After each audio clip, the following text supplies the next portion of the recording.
Doctors have hailed what they see as an innovative tool for weaning the cigarette habit. Now, though, enter vaping's first major health scare. The U.S. president considering a ban on flavored brands of e-cigarettes after hundreds of cases of mostly very young users falling seriously ill. 6 deaths could be related. Is vaping dangerous? It's so new that one can only wonder if it's too soon to measure the long-term effects. So what do? Do you ban, regulate, restrict? How, in less than 10 years, did vaping become such big business? Yes, the digital age breeds lifestyle changes that seem to spread at the speed of light. With them, we're discovering, well, new addictions, be they screens, cell phones, and e-cigarettes. Are they ticking time bombs? And even if vaping started in China, if Europe's already regulating, it's once again to the United States where all eyes turn now when it comes to writing the rules. What the Trump administration ultimately decides will indeed be closely watched here. Today in the France24 debate, we're looking at the wave of vaping, and with us from Louisville, Kentucky, environmental toxicologist Alex Carl, who teaches at the University of Louisville School of Medicine. Thank you so much for being with us. Thank you for having me. From the U.S. Capitol, Dr. David Michaels teaches public health at George Washington University, is the author of the forthcoming book, The Triumph of Doubt, Dark Money and the Science of Deception. Welcome to the show. Well, thanks for having me. Happy to be here. Vanessa Delarue is treasurer of the group So Vape, which brings together industry professionals with scientists and users. Thank you for being with us. Thanks. And you're also, I should say, the founder of the chain of vaping stores, La Vaporeuse. Is that how you pronounce it? All right. And from London, Karen Osborne, director of policy at the public health charity Action on Smoking and Health. Thanks for being with us. Thank you for having me. The France24 debate on Facebook and Twitter, hashtag F24 debate. Yeah, it's 2 weeks after the World Health Organization urged regulation in a report that branded e-cigarettes, quote, undisputably harmful. We've had a spate of medical emergencies, and now the U.S. president's reaction. Solange Mougin has more. Hitting the brakes on vaping. Amid increasing health concerns in the U.S. following the death of several young people from electronic cigarettes, Donald Trump announced the federal government's plans to ban flavored e-cigarettes. We're studying it very carefully. It's, again, very new and potentially very bad. There have been deaths and there have been a lot of other problems. People think it's an easy solution to cigarettes, but it's turned out that it has its own difficulties. Hailed as a safer alternative, the e-cigarette business has been praised for helping some people quit traditional tobacco cigarettes. But few studies exist on the long-term dangers of vaping, or what exactly has caused the deaths and at least 450 cases of pulmonary disease that are under investigation. Of particular concern are the risks of inhaling oils, such as vitamin E and THC. The health scare and the new American guidelines could upturn an $11 billion global industry, namely for young consumers who have increasingly been drawn to the flavored e-cigarettes. One of our grade schools in the county last year had an epidemic, a grade school, 13, 12, 11-year-olds of vaping. And we're all learning now how dangerous this is. European nations where e-cigarettes are also popular do not seem to be experiencing vaping deaths and similar pulmonary illnesses as the ones in the U.S. This could be due to stricter regulations, the ban of certain oils, or a lack of reporting. For an EU-wide reporting system is still in the works. Alex Carl, what's behind these deaths? Well, I can't speak to that so much. I'm more of a cardiovascular researcher. But in general, it seems that it's an acute pulmonary effect, an adverse lung injury effect. Lipoid pneumonia has been attributed to several of the instances of hospitalization. Beyond that, I honestly cannot say, and I'm not a pulmonologist. Have you an idea, Dr. Michaels? Well, I'll tell you what we've read and what the CDC is reporting, which is that all of these 6 deaths, 450 cases of acute pulmonary disease are all people who were used vaping materials, vaped relatively recently. Most of them had exposure to marijuana derivatives, but not all of them. 15–20% were exposed only to nicotine-based e-liquids. What that means is there's probably not one cause, but a multiplicity of causes, and that's what the researchers now need to figure out, and they really desperately, because 450 cases is clearly just the beginning of a much larger outbreak. Those are the acute cases. There's no doubt subacute cases, and we're probably going to see some chronic diseases as well coming out of this. Some of the reporting suggests there may have been sort of these bootleg oils on the cheap sold to young people. Does that seem plausible? Absolutely. But again, all of the cases can't be attributed to that. So what's going on is quite complex, and it's going to take quite a bit of time to do all the sort of, first the chemistry, and then the animal studies, then the human studies to really figure out what's going on. Vanessa Delarue, your reaction to this sudden spate of illnesses in the United States? Yeah, I must say things are very different in France. Then I say what I know from US, but I don't know it very well. New York Department of Healthcare say they all vaped vitamin E acetate. Okay, it's an oil that you can absolutely not find in France. From what I read from specialists in France, is that this oil that is not made for being vaporized goes in the lungs and then make an emulsions and make those lungs great issues. I'm not a doctor, I just say what I heard, okay? But what is important to say is that we have a great difference between US and France. Okay, we have a great difference now. Yeah. But with a surge in popularity of vaping, is France exposed to people, on the cheap, perhaps selling? No, exactly because of that, because of the regulation. From what I know, all people in the US, they bought it off the street. It was a black market, okay? And from what I know also, there is much, much less regulation in the US. In France, we have a regulation that was done with a consultation of all the community, the vapers and the professionals, the scientists, and the healthcare professionals. And these regulations that has 3 years now, makes that this oil, from what I heard, could not have been sold. If you buy a product in France, in a shop or on an online shop, it has been declared to the ANSES, the Security and Regulatory Agency. And when you declare it before selling it, you say the components, the emissions, the toxicity of each component.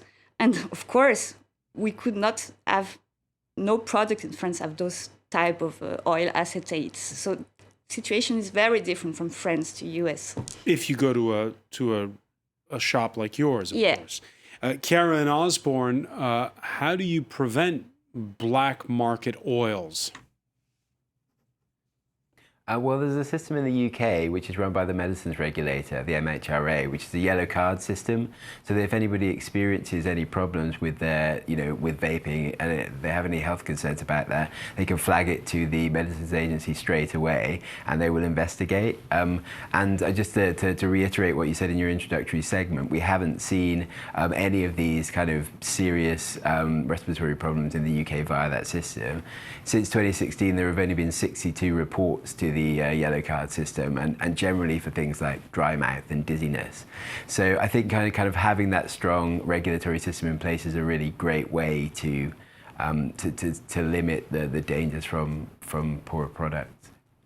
From poor products. And Karen Osborne, would you say the advent of vaping is a good thing? I would, yeah. I mean, vaping is kind of unequivocally safer than smoking, and in the UK, we've seen that people use vaping successfully to quit smoking across a broad population. So there are 3.2 million vapers in the UK, which sounds like quite a lot. But when you find out that that's 1.7 million ex-smokers and 1.4 million current smokers who make up almost the entire vaping population, you can kind of see the really positive role that vaping plays in public health. Positive role. Alex Carl, you agree with that? Not so much. I don't think it's unequivocal that e-cigarettes are for certain safer than conventional smoking.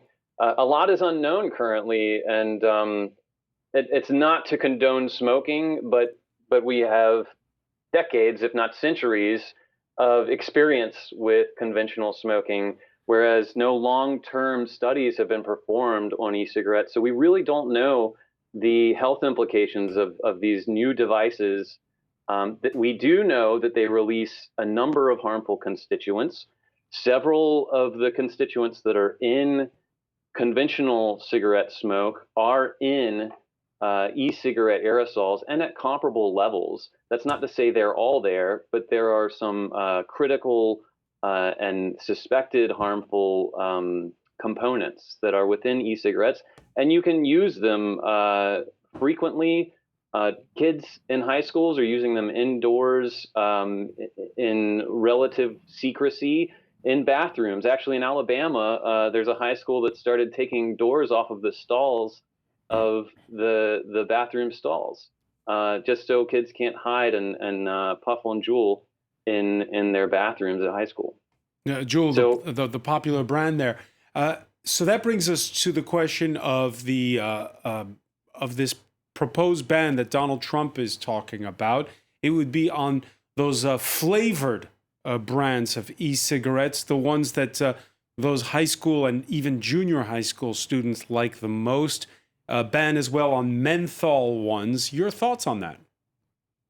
My thoughts are that it may be a step in the right direction. It's kind of tricky because right now the hot topic, unfortunately, is the deaths and hospitalizations that are occurring due to complications, probably not necessarily from conventional or typical e-cigarettes, but seem to be more consistently linked to THC or street-bought devices or e-liquids.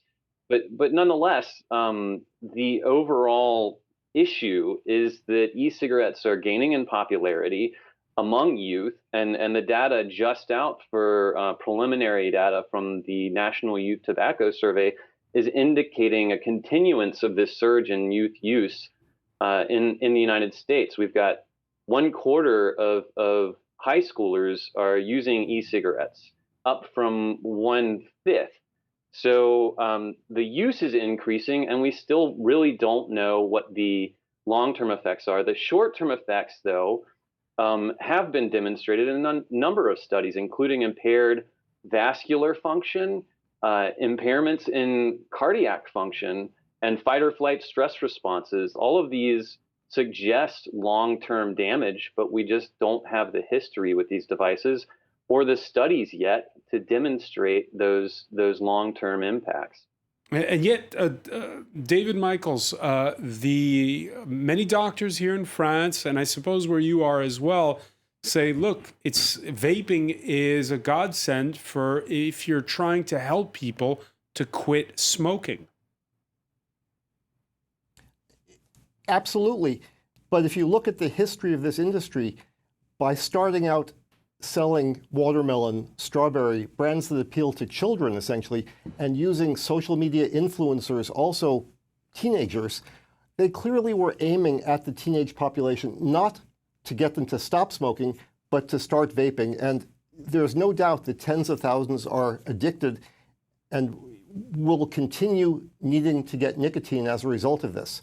Now, right now, there are let's be specific on that. to vaping. Let's be specific on that. Okay. Vaping is addictive, you say? No, nicotine delivery. Ah. Vaping as a nicotine delivery system is addictive. It's not, everybody who vapes is not necessarily addicted to nicotine if that's what they're vaping. But the reason people who smoke can substitute vaping is because it provides nicotine.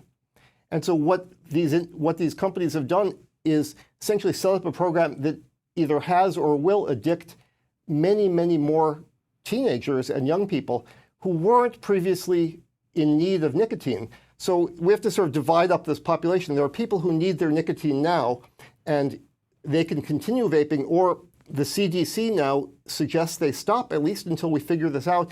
And there are alternatives to get nicotine. There's gum, there's patches.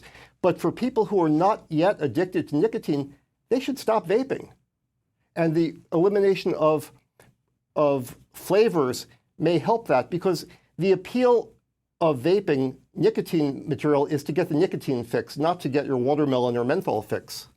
Vanessa Delarue, do you agree that that flavored e-cigarettes should be banned? I don't. Once again, I agree on the fact that e-cigarette industry went to those abuses, but once again, we have to make a difference between France and US. In US, 80% of the market is owned by the tobacco industry. In France, 80% of the market is owned by small companies, startups, that are most of them former smokers that, like me, made their companies of shops or their laboratory of e-liquids. They are very professional people, and their aim is not addiction. Their aim is to stop smoking. And I think. Do you sell flavored brands? Yeah, of course. Everywhere in France, you sell tobacco flavors or different flavors. And should there perhaps be a thought about ending flavored brands? I do not agree with that for one reason, is that, again, if you stop flavors, what will do those 25% of youth that are vaping today? They will go to the black market. They will go off the streets. What will they buy? Today, one thing is sure, and it's important to say it, that it's been 10 years now. Hundreds of studies have been studied by the Public Health England that says vaping is 95% less harmful than smoking. On hundreds of studies, okay? And those people who died, they died just after having vaped, what have not occurred for 10 years. It's really due to this, it's very important to say, to this off the street, to this black market sales. This black market product. Yeah, what will they do if they don't have flavors? Or people who are smoking today, who have the possibility to stop smoking by vaping, what will they do when they hear, no, you can have not flavors, we're going to pick up on this point. Unfortunately, we've taken a very quick break. We'll be right back. Stay with us. You're watching the France 24 Debate.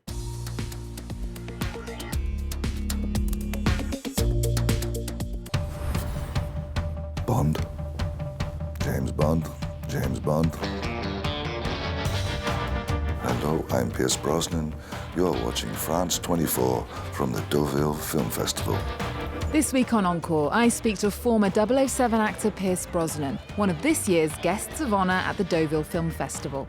Join us as we look back at his 40-year career. Encore, presented by Yves Jackson on France 24 and France24.com.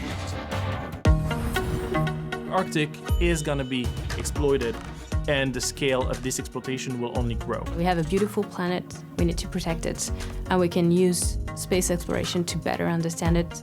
Now we've moved from, is that real, to what do we do about it? Join us on Down to Earth, where we explore the incredibly complex relationship between humans and our planet. We're here to ask the tough questions and find answers that may just surprise you. Down to Earth on France 24 and France24.com. Welcome back. Before we resume the France 24 Debate, some of the stories we're following for you in the newsroom. The thousands past file, the open casket of Robert Mugabe, Zimbabwe's independence ruler, died last week at 95. The family says it's opting for a private funeral, a snub to Mugabe's successor, Emerson Mnangagwa, who ousted him in a 2017 coup. Ahead of the Democratic Party's third presidential candidates debate in Houston, a congressional committee in Washington chaired by the Democrats launches the procedure to determine whether to impeach President Trump. With inflation low, the European Central Bank makes good on its pledge for more stimulus, cutting interest rates and buying bonds. The U.S. president quick to react. He blasts the Federal Reserve for sitting idle. Paris commuters braced for a Black Friday the 13th, the biggest mass transit strike in more than a decade, planned to protest the Macron government's reform of public service pensions.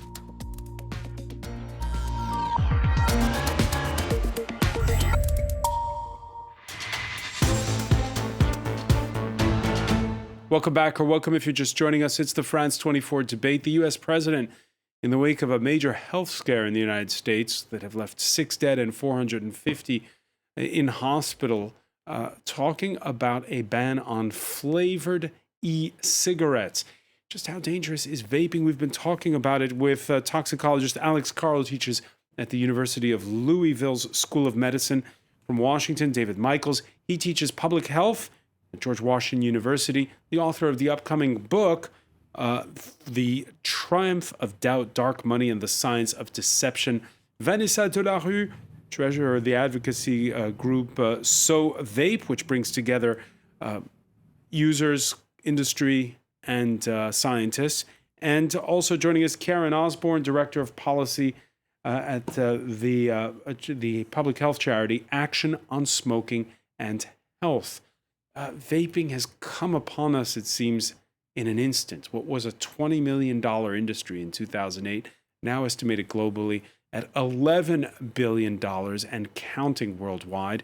In the U.S., the decline of smoking startling, as you can see from this chart that was published in Mother Jones magazine. So is, as you can see, the rise of vaping. Political blogger Kevin Drummond, Mother Jones, sounding the alarm. He looked at a recent University of Michigan report and warned that nearly all the increase of vaping comes from an increase in vaping nicotine, not the flavored varieties. Karen Osborne, your thoughts on flavored varieties and your thoughts again on whether vaping is a way to help you stop smoking or start smoking. So I would definitely say that vaping is a way to help you stop smoking, and we can see that in the population of vapers in the UK. As I mentioned earlier, the vast majority of adult vapers are either current or ex-smokers, and when we look at young people, we also see that the vast majority of those are people who have smoked or have quit smoking. Only 0.8% of young people who have never smoked are vapers. So we would not support this, President Trump's suggestion that e-cigarette flavors should be banned, because it would really interfere with the use of e-cigarettes as a quitting method. And to put some of this in perspective, last year in England alone, smoking killed 78,000 people.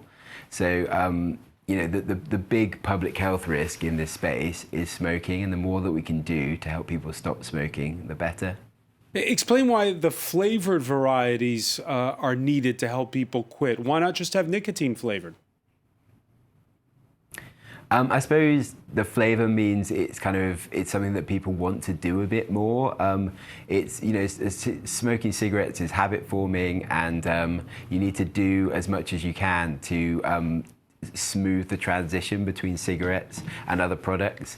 It's part of the reason I think why we see less successful quitting among people who use nicotine replacement therapy. I mean, it does help some people to quit, but because you can't do things like regulate the amount of nicotine that you ingest, and that it's not a social and experience in the same way, that means that it's been less successful over time in helping people quit smoking.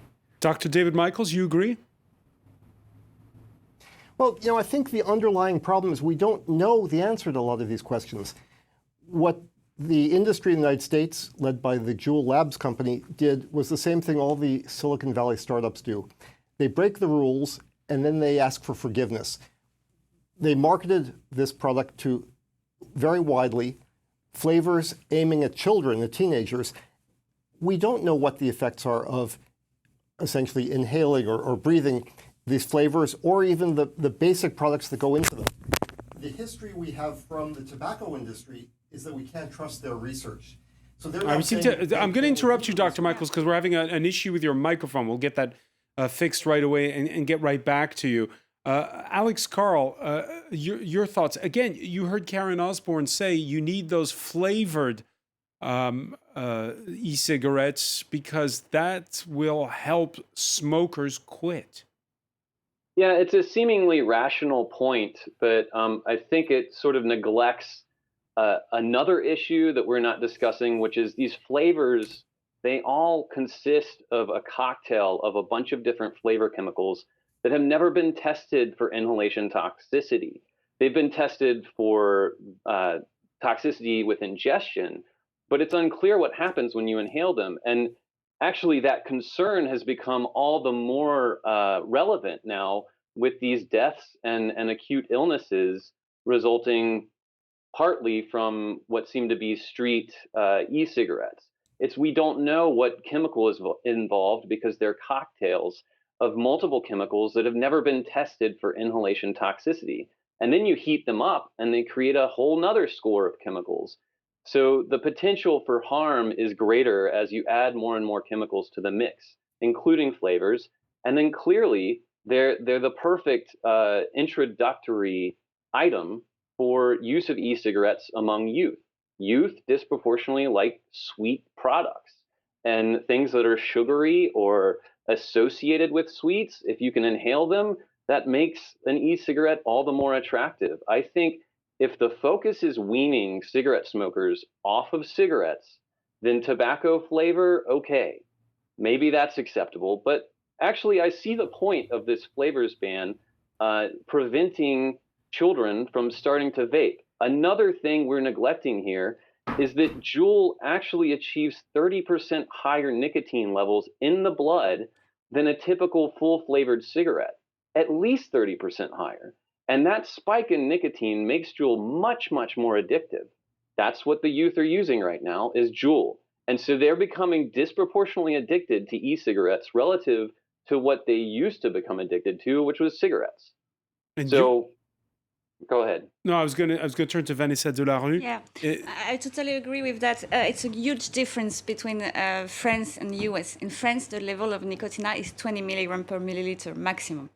In the US, this level has nothing to do. It's 50 milligram per milliliters. And so the addiction has nothing to do.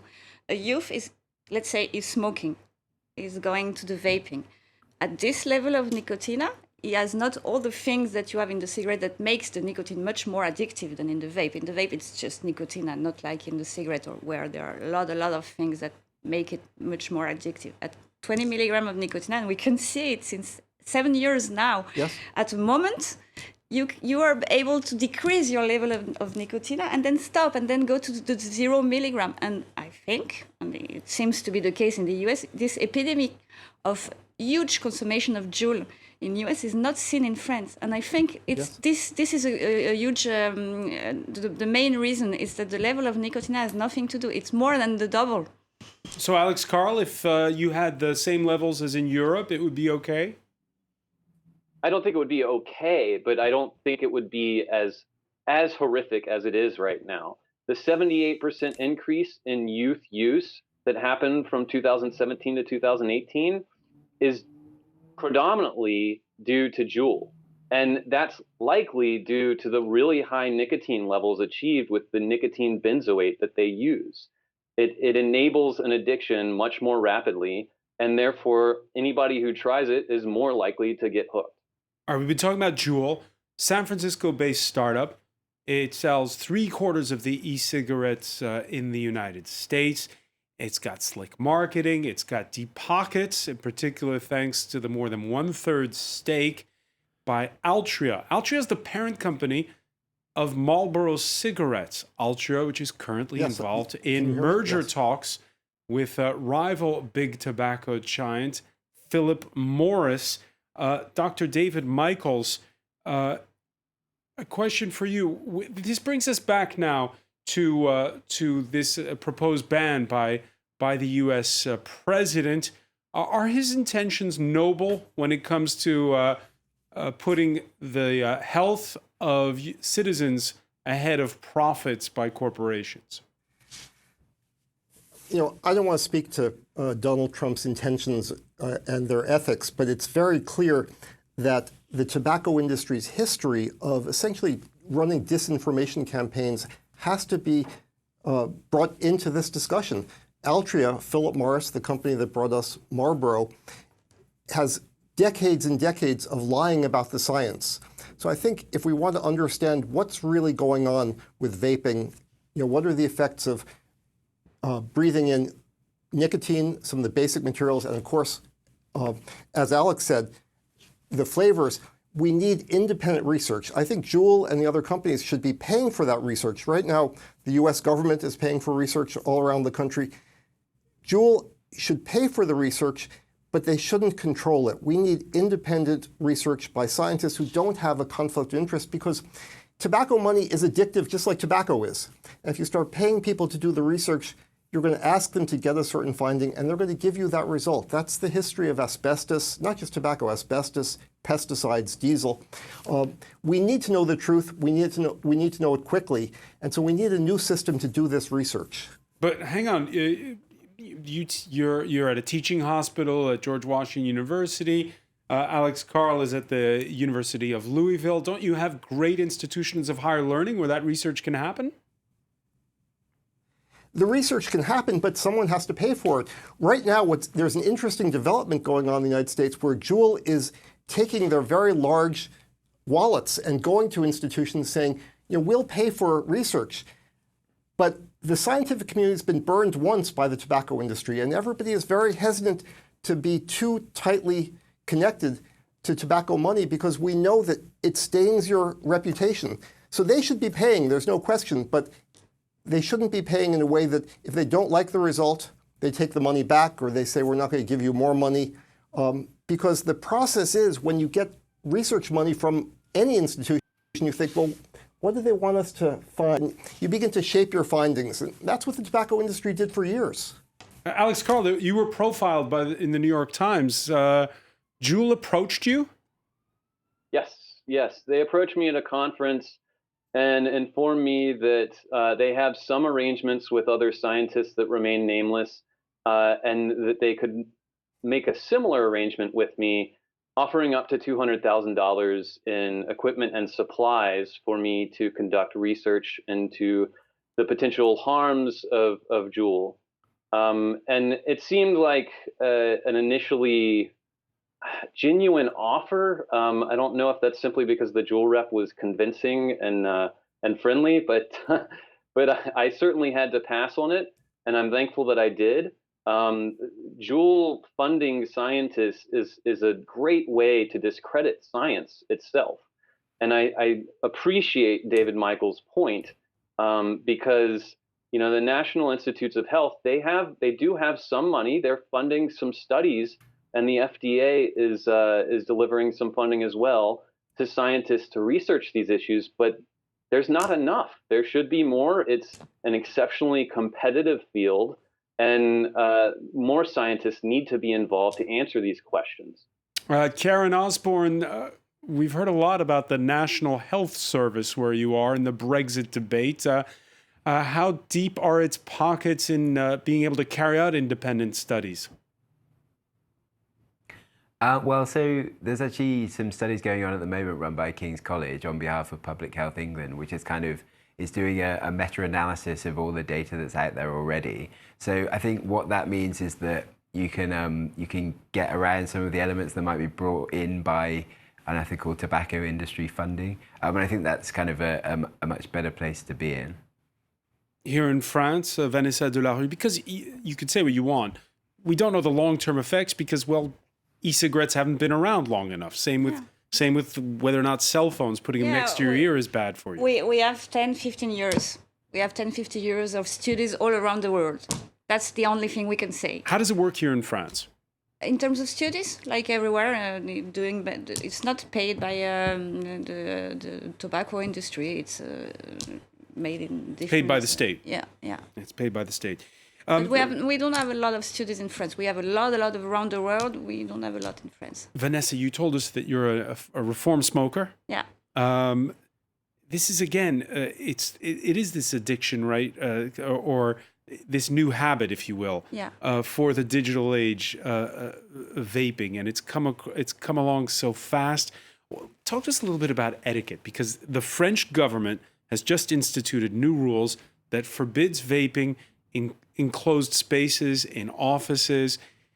Where do you vape? Where do you not vape? It's not exactly enclosed spaces. For example, in the office, in some office it's allowed. In the restaurant it's allowed. If it's not in the interior regulations, It's allowed in the restaurants, for It's example. allowed unless the owner says it's not. Yeah, exactly. Where in your mind is it proper to vape or not to vape? Because that's another in my one. mind, if I vape in a place where it could disturb anybody, I keep it in here, and so nobody can see it. So for me, I can vape anywhere.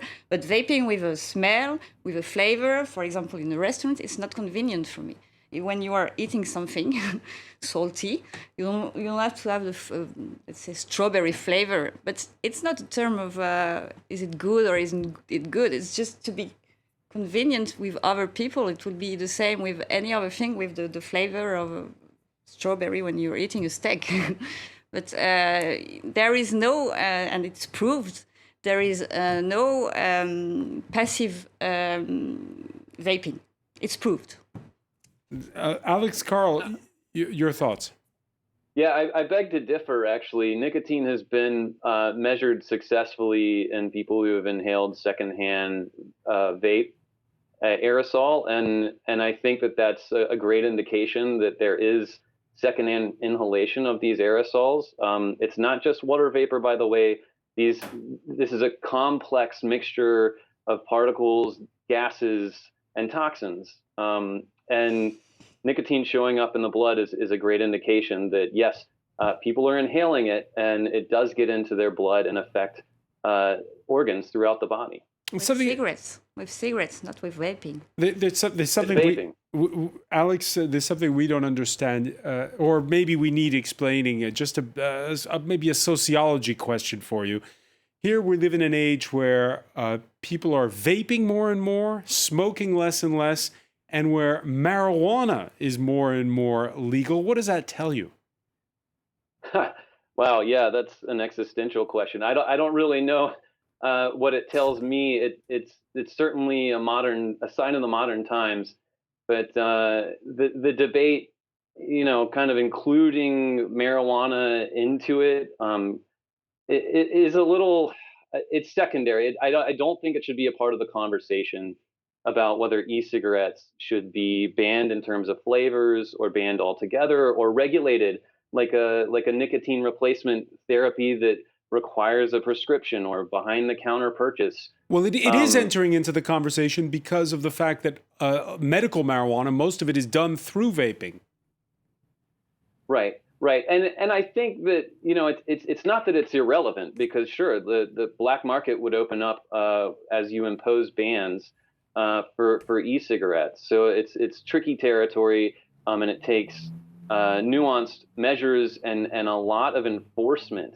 But we have corporations that can be identified that are primarily responsible for the surge in youth use. And that's the thing, is e-cigarette use in the United States among youth, it hasn't just simply switched places with cigarette smoking.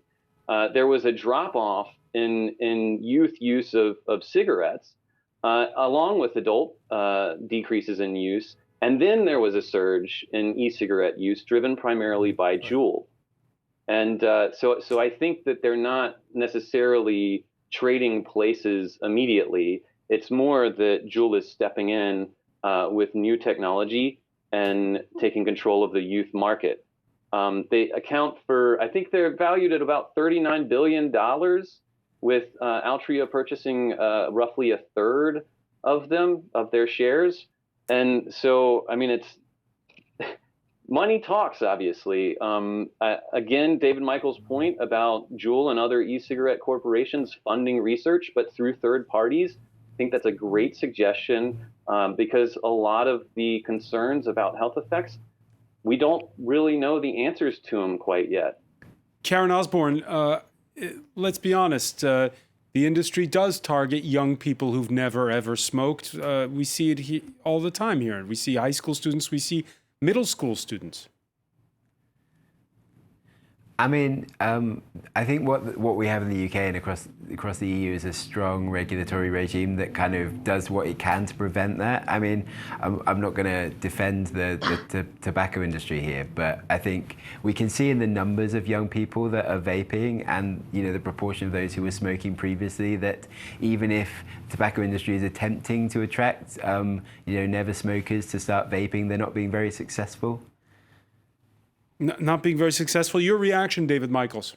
That's simply not true. There are, in the United States, 500,000 middle school users report being regular vapors. They weren't smokers. And as Alex said, this is not a natural phenomenon. It's just occurring. This is occurring because Juul and the other companies that make e-cigarettes have very consciously marketed their product to young people using all sorts of social media techniques that are sort of invisible to regulators and to the government. It's happening very consciously. That's why that company is worth so much money, and that's why we've got a problem decades into the future with new children being addicted to nicotine. David Michaels in Washington, I want to thank you. I want to thank Alex Carr for being with us from Louisville, Kentucky. Karen Osborne in London. Vanessa Delarue. Stay with us. Media Watch is next.